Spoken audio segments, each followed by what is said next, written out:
तो NEET UG की परीक्षा में बड़े स्तर पर धांधली हुई है। 67 बच्चों ने टॉप किया है।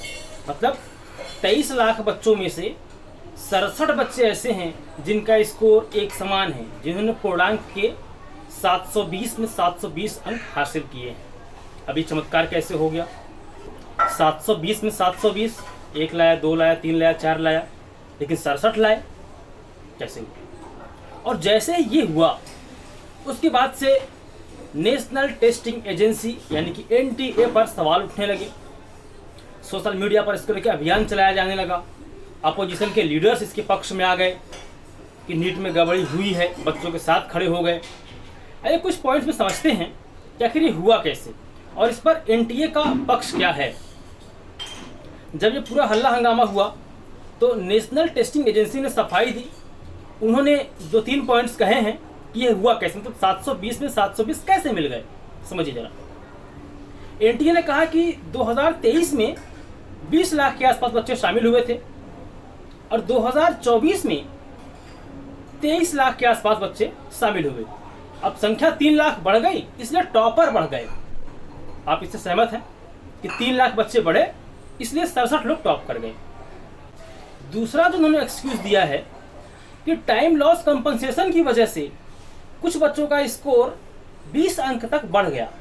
मतलब अगर किसी ने 700 नंबर हासिल किए थे और उसे टाइम लॉस का कंपनसेशन मिल गया तो उसका नंबर हो गया 720। अब ये टाइम लॉस कंपनसेशन कैसे मिला, इसके लेके कुछ बच्चे हाई कोर्ट गए थे अलग अलग राज्यों में, जो एनटीए ने लिखा है अपने क्वालिफिकेशन में। और हाई कोर्ट के आदेश के बाद एक मैकेनिज्म है जो 2018 में सुप्रीम कोर्ट ने दिया था। उस मैकेनिज्म के आधार पर इन बच्चों को 20-20 अंक का क्षतिपूर्ति या कंपनसेशन दिया गया। इससे उनका स्कोर 720 हो गया और 2 बच्चे ऐसे थे जिनका स्कोर 718 और 719 हो गया। ये हो गया दूसरा एक्सक्यूज। अब तीसरा एक्सक्यूज क्या है? तीसरा एक्सक्यूज यह है कि फिजिक्स का एक क्वेश्चन था जो आंसर की में कुछ और था, उसका सही उत्तर कुछ और था। इसको लेकर विवाद हो गया। इसको लेकर बहुत सारी आपत्तियां जाहिर की गई। 13,000 के आसपास ऑब्जेक्शंस आए थे और उसके बाद फिर एक्सपर्ट्स कमेटी बैठी और कमेटी ने यह पाया कि पुरानी एनसीईआरटी बुक और नई एनसीईआरटी बुक में दोनों के कुछ डिफरेंसेस हैं, दोनों का उत्तर कुछ अलग अलग है।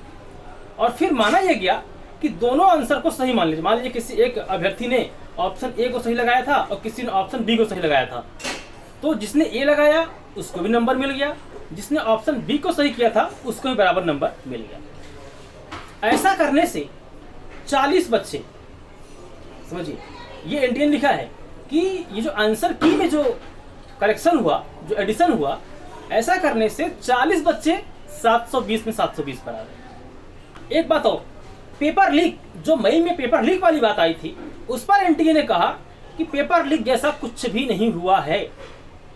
दैनिक भास्कर ने बहुत विस्तार से छापा है कि जब जांच टीम द्वारा छापा मारा गया तो वहां पर पेपर का एक सेट बरामद हुआ था, उसमें गिरफ्तारियां भी हुई थी।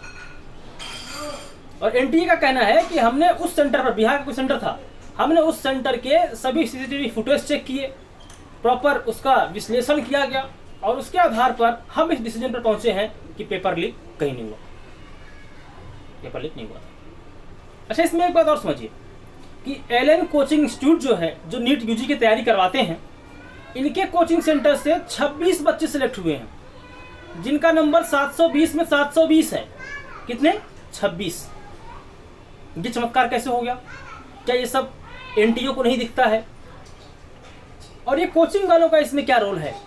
26 बच्चे, एक ही कोचिंग इंस्टीट्यूट से 26 बच्चे कैसे सिलेक्ट हो गए? 720 में 720 नंबर कैसे आ गए? इसकी जांच होनी चाहिए। 23 लाख बच्चों ने परीक्षाएं दी है। इस पर ज्वाइंट पार्लियामेंट्री कमेटी बैठे, जांच हो कि आखिर घोटाला हुआ कहां है।